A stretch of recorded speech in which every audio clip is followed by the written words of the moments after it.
ನಾರಾಯಣಂ ಗುಣೈಃ ಸರ್ವೈರುದೀರ್ಣಂ ದೋಷವರ್ಜಿತಂ ಜ್ಞೇಯಂ ಗಮ್ಯಂ ಗುರುಂಶ್ಚಾಪಿ ನತ್ವಾ ಸೂತ್ರಾರ್ಥ ಉಚ್ಯತೆ. ಓಂ ಓಂ ಅಥಾತೋ ಬ್ರಹ್ಮ ಜಿಜ್ಞಾಸಾ ಓಂ. ಯಾವುದೀಗ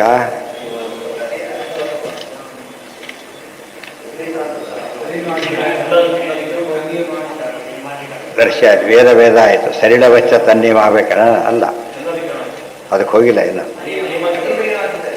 ಅದು ಇನ್ನು ಹಿಂದಿದೆ. ಬಂದೆ ಶರಣ ಮೂರು.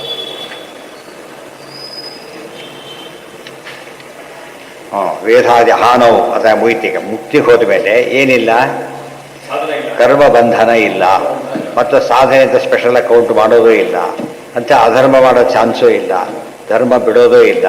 ಧರ್ಮವನ್ನು ಯಾರಿಗೋಸ್ಕರ ಸುಮ್ಮನೆ ಸಹಜವಾಗಿ ಮಾಡ್ತಾನೆ ಹೊರತು ಬೇರೆ ಇರೋದಿಲ್ಲ.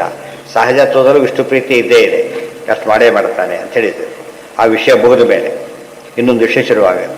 ಮತ್ತೆ ಕರ್ಮ ಮಾಡ್ತಾನೆ ಯಾತಕ್ಕೋಸ್ಕರ ಮತ್ತೆ ಛಂದತಃ ಸ್ವೇಚ್ಛೆಯಿಂದ ಮಾಡ್ತಾನೆ ಹೊರತು ಏನೂ ಬೇಕಿಲ್ಲ. ಒಬ್ಬ ಬಿದ್ದ, ಒಬ್ಬ ಯಾರೋ ಎತ್ತಿದ ಮಗುವನ್ನು ಎತ್ತಲಕ್ಕೆ ಯಾರು ಹೇಳಿದ್ರು ಅಂತ ಕೇಳಿದರೆ ಸಹಜವಾಗಿ ಬಿದ್ದ ಎಲ್ಲರಂತೂ ರಿಫ್ಲೆಕ್ಸ್ ಆಕ್ಷನ್ ಟೈಪ್ ಹೋಗ್ತಾರೆ. ಬಿಡ್ತಿರ್ಲಕ್ಕ ತಕ್ಷಣ ಇರೋದು, ಬಿಡದಂತೆ ನೋಡ್ಕೊಳ್ಳೋದು, ಎರಡೂ ಮಾಡೋದು. ಅದು ಸ್ವಚ್ಛ ಅವ್ರದ್ದೇ ಇಚ್ಛೆ.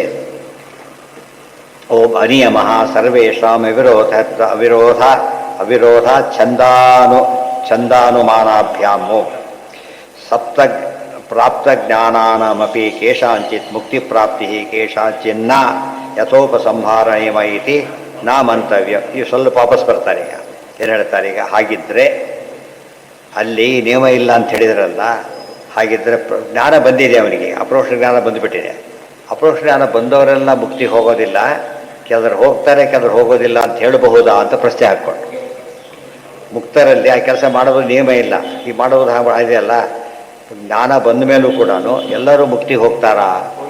ನೀವು ಡೌಟ್ ಬಂದರೆ ಇಷ್ಟೆಲ್ಲ ಕಷ್ಟಪಟ್ಟು ಜ್ಞಾನ ತೊಗೊಂಡು ಏನು ಮಾಡಬೇಕು? ಮತ್ತೇನು ಮಾಡ್ತಾ ಗೊತ್ತಾ? ಅಪಾಯಿಂಟ್ಮೆಂಟ್ ಸಿಗೋದಿಲ್ಲ ಅಂತ ಚಾನ್ಸ್ ಬಂದರೆ ಕೋರ್ಸ್ ಓದೋದೇ ಇಲ್ಲ, ಗೊತ್ತಾನೆ. ಇವತ್ತು ಎಷ್ಟು ಜನ ಸಿಗದೆ ಹೋದರೂ ಕೆಲವು ಕೋರ್ಸ್ ಮಾಡೇ ಮಾಡ್ತಾರೆ. ಕೆಲವು ಕೋರ್ಸ್ ಮಾತ್ರ ಏನು ಎಕ್ಸ್ಪೆಕ್ಟ್ ಮಾಡ್ತಾರೆ ಅವರು? ಅಪಾಯಿಂಟ್ಮೆಂಟ್ ಮೀನಿಂಗ್ಲೆಸ್ ಆಗಿಬಿಡಂತ. ಅದೇ ರೀತಿ ಅಪರೋಕ್ಷ ಜ್ಞಾನ ಕಷ್ಟಪಟ್ಟ ಸಂಪೂರ್ಣ ಜನ್ಮನಾಮಂತೆ ಜ್ಞಾನವಾನ, ಆಮೇಲೆ ನೋ ಗ್ಯಾರಂಟಿ. ಗೊತ್ತಾಯ್ತಾ? ಹಾಗಾಗತ್ತಾ ಅಂತ ಪ್ರಶ್ನೆ ಮಾಡಿದ್ರೆ ಹಾಗಾಗೋದಿಲ್ಲ, ಸಿಕ್ಕೇ ಸಿಗುತ್ತೆ ಅಂತ ಹೇಳ್ತಾರೆ. ಸರ್ವೇ ಗುಣ ಬ್ರಹ್ಮಣ ಬಹಿ ಉಪಾಸ್ಯ ನಾಣ್ಯೈರ್ದೇವೈ ಸರ್ವೈ ಮನುಷ್ಯೈ. ಅಂದರೆ ಉಪಾಸನೆ ಮಾಡದೆ ಹೋಗಿಬಿಟ್ರೆ ಇದು ಅಪಾದ ಉಂಟ. ಜ್ಞಾನ ಬಂತು, ಏನು ಉಪಾಸನೆ ಮಾಡಲಿಲ್ಲ. ಉಪಾಸನೆ ಮಾಡಿದ ಮೇಲೆ ಜ್ಞಾನ ಬರೋದು, ಬರಲಿಲ್ಲ ಏನಾಗುತ್ತಾ? ಆಗೋದಿಲ್ಲ. ಸರ್ವಗುಣ ಉಪಾಸನೆ ಅಂತೂ ಎಡದವರಿಗೆ ಸಾಧ್ಯ ಇಲ್ಲ, ಬ್ರಹ್ಮದೇವರಿಗೆ ಮಾತ್ರ ಸಾಧ್ಯ. ಬ್ರಹ್ಮ ಶಬ್ದಕ್ಕೆ ರುಜುಗಳು ಅಂತ ಅರ್ಥ. ಇತ್ಯುಪಸಂಹಾರ ವಿಚೋ ವಿರೋಧಾತ್ ಅನ್ಯತ್ರ ಅವಿರೋಧಾತ್. ಆ ಉಪಾಸನೆಗೆ ಒಂದು ವಿಧಿವಿಧಾನ ಹೇಳಿದ್ದಾರೆ. ಮುಕ್ತಿಯಲ್ಲಿ ಆ ಪ್ರಶ್ನೆ ಬೇರೆ, ಈ ಪ್ರಶ್ನೆ ಬೇರೆ. ಆದ್ದರಿಂದ ಮುಕ್ತಿಯಲ್ಲಿ ಹೇಗೆ ಬೇಕಾದ್ರೂ ಇರ್ಬೋದು ಅನ್ನೋ ಮಾತನ್ನು ಅಪರೋಕ್ಷ ಜ್ಞಾನಿಗಳು ಹೇಗೆ ಬೇಕಾದ್ರೂ ಇದ್ದು ಹಾಳಾಗ್ಬೋದು ಅಂತ ಅರ್ಥ ಮಾಡ್ಕೊಳ್ಳೋದಕ್ಕೆ ಬರೋದಿಲ್ಲ. ಅಪರೋಕ್ಷ ಜ್ಞಾನಿಗಳು ಏನು ಅಶ್ಯೂರ್ಡು? ಮುಕ್ತಿ ಅಶ್ಯೂರ್. ತಪ್ಪು ಮಾಡ್ಬೋದು ಅವರು, ತಪ್ಪು ಮಾಡಿದ್ದಕ್ಕೇನು ಶಿಕ್ಷೆ ಕೊಡ್ತಾರೆ ಇಲ್ಲ ಅಂತಲ್ಲ, ಬಟ್ ಮುಕ್ತಿಗೆ ಅಡ್ಡಿ ಆಗೋದಿಲ್ಲ. ಇವೆಲ್ಲ ಯಾವುದಕ್ಕೆ ಅಫೆಕ್ಟ್ ಆಗೋದಿಲ್ಲ.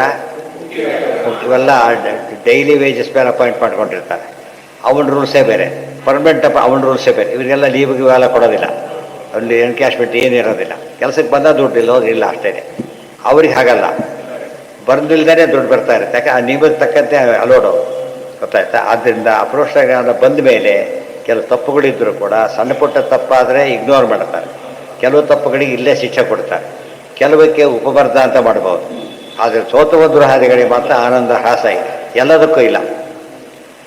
ಓಂ ಯಾವದಧಿಕಾರ ಮುಂದೆ ಹೇಳ್ತಾರೆ. ಅಥ ಕೇಶಾಂಚಿನ್ ಮೋಕ್ಷ ಇವ ಅನ್ಯೇಷಾಮಿತ್ಯ ಅನುಮಾನಾಚ್ಯ. ಆದ್ದರಿಂದ ಮೋಕ್ಷ ಅಂಬೋದೇನಿದೆ ಜ್ಞಾನ ಬಂದವರಿಗೆಲ್ಲ ಇದೆ. ಅದರಿಂದಾಗಿಯೇ ಎಂದೂ ಜ್ಞಾನ ಬಂದ ಮೋಕ್ಷ ಆಗುತ್ತೋ ಇಲ್ಲೋ ಅಂತ ಯೋಚನೆ ಮಾಡಬೇಡಿ. ನ ಕಶ್ಚಿತ್ ಬ್ರಹ್ಮವಿತ್ ಸ್ಮೃತಿಮನ್ ಅನುಭವತಿ ಮುಕ್ತೋ ಹ್ಯೇವ ಭವತಿ ತಸ್ಮಾದಾಹು ಶ್ರುತಿ ಇತಿ ಕೌಂಡಿನ್ಯ ಶ್ರುತೇಶ್ಚ. ಓಂ ಯಾವದಧಿಕಾರಂ ಅವಸ್ಥಿತಿ ಅಧಿಕಾರಿಕಾಣಾಂ ಓಂ ಯಥಾಧಿಕಾರೋ ವಿಶಿಷ್ಯತೆ ಏವಂ ಮುಕ್ತೌ ಆನಂದೋ ವಿಶಿಷ್ಯತೆ. ಮುಕ್ತರಿಗೆ ಆನಂದ ಸಾಮ್ಯ ಇದು ಅಂದರೆ ಬ್ರಹ್ಮಸೂತ್ರ ವಿರೋಧ ಇದೆ. ಎಷ್ಟೆಷ್ಟು ಸಾಧನೆ ಮಾಡ್ತಾನೋ ಅಷ್ಟೆಷ್ಟು ಅವನಿಗೇನಾಗುತ್ತೆ? ಮುಕ್ತಿಯಲ್ಲಿ ಆನಂದ ವೃದ್ಧಿ ಆಗುತ್ತೆ. ಅರ್ಥ ಮಾಡಬೇಕಾದ್ರೆ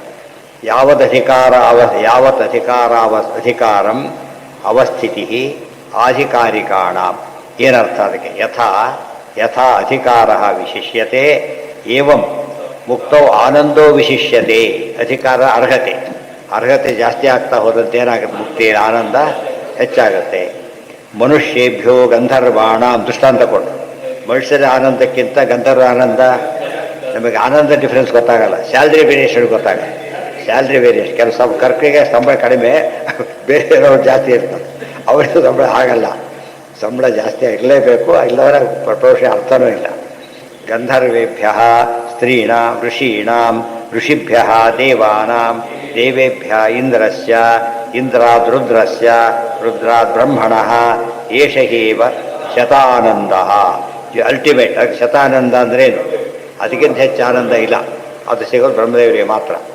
ಇತಿ ಆನಂದವಲ್ಲಿ ಅದು ಅದೇ ಮುಖ್ಯ ಅಲ್ಲ, ಅಂಥ ವಾಕ್ಯ ಹೇಳ್ತಾರೆ ಅಲ್ಲಿ. ಅಂತ ಡಿಟೇಲೇ ಬಂದಿದೆ. ಇತಿ ಚತುರ್ವೇದ ಶಿಖಾಯಾಮ್ ಅಧ್ಯಾತ್ಮೇ ಚ. ಚತುರ್ವೇದ ಶಿಖ ಶ್ರುತಿ. ಧ್ಯಾನಂ ಚೋಪಾಸನಂಚೈವ ಮುಕ್ತೌ ಆನಂದ ಏವ ಚ ಯಥಾಧಿಕಾರಂ ದೇವಾನಾಂ ಭವಂತೇವ ಉತ್ತರೋತ್ತರಂ ಮಿತಿ. ಜ್ಞಾನಂಚ ಉಪಾಸನಂಚೈವ ಮುಕ್ತೌ ಆನಂದ ಏವ ಚ. ಜ್ಞಾನ ಬರೋದಾಗಲಿ, ಉಪಾಸನೆ ಮಾಡೋದಾಗಲಿ, ಆನಂದ ಸೇರೋದಾಗಲಿ ಅರ್ಹತೆ ತಕ್ಕಂತೆ ವೇರಿ ಆಗುತ್ತೆ. ಇವರ ಅರ್ಹತೆ PhD, ಇವರಿಗೂ ಸಿಗೋ ಕೆಲಸನೇ ಬೇರೆ. ಅವನು ಬರೀ ಡಿಗ್ರಿ, ಅವನಿಗೆ ಸಿಗೋ ಕೆಲಸ ಏನೋ ಡಿಗ್ರಿನೂ ಅಲ್ಲ, ಕೆಲವು ಅವನಿಗೆ ಸಿಗೋ ಕೆಲಸ ಬೇರೆ, ಏನೂ ಓದಿಲ್ಲ, ಅಟೆಂಡರ್ ಕೆಲಸ. ಆ ರೀತಿಯಲ್ಲಿರೋದ್ರಿಂದ ಯಾವ ಕಾಲಕ್ಕೂ ಕೂಡ ಅರ್ಹತೆ ತಕ್ಕಂತೆ ಕೆಲಸ.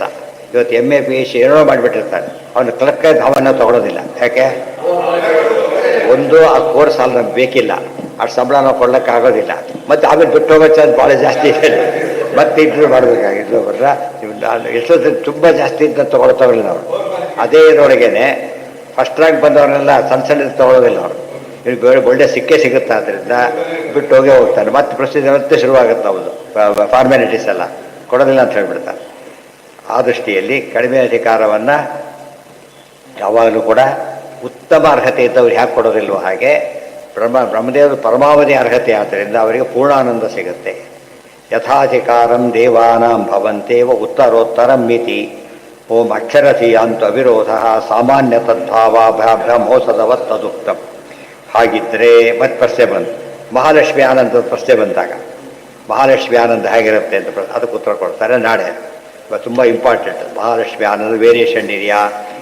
ಬ್ರಹ್ಮದೇವರು ಪೂರ್ಣಾನಂದ ಅಂದುಬಿಟ್ರಲ್ಲ, ಹಾಗಿದ್ರೆ ಮಹಾಲಕ್ಷ್ಮಿ ಆನಂದ ಅಷ್ಟೇನಾ? ಅಲ್ಲ. ಇದು ಜೀವಕೋಟಿ ಲೆಕ್ಕ ಯಾವುದಕ್ಕೆ ಹಾಕಬಾರ್ದು? ಈಶಕೋಟಿ